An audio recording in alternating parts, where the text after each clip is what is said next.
आज घटस्थापनेचा पहिला दिवस.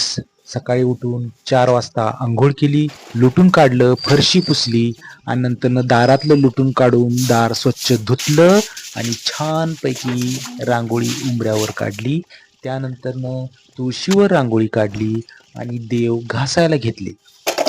देव स्वच्छ घासून झाल्यानंतरनं जिथं देवारा ठेवणार आहे तिथं स्वस्तिक काढला आणि देवारा ठेवला. देवाऱ्यावर लाल कापड ठेवलं आणि सगळे देव बसवून घेतले. त्यानंतरनं अक्षदा टाकून देव बसवल्याची घोषणा केली. त्यानंतरनं कुंभाची तयारी केली. स्वस्तिक टाकला.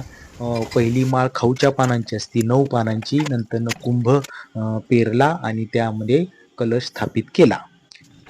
त्यानंतरनं हळद कुंकू लावली आणि फूल लावलं आणि दिवा 9 मुठी वात घेतली आणि तो दिवा देवाजवळ तेवत ठेवला. आता तो 9 दिवस अखंड दिवा ठेवायचा असतो.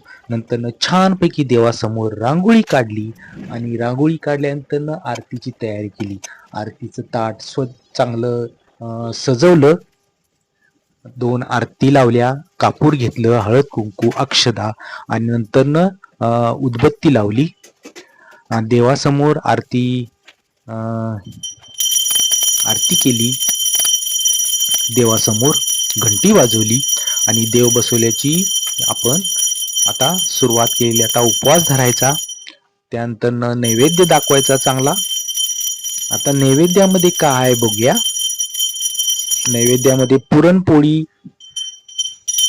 भात आणि कटाची आमटी, दुधाची गुळवणी असं नैवेद्य दाखविला आणि उपवास धरायचा 9 दिवस इथनं पुढं. आणि अशा तऱ्हेने आपले घट बसवलेले आहेत. थँक्यू.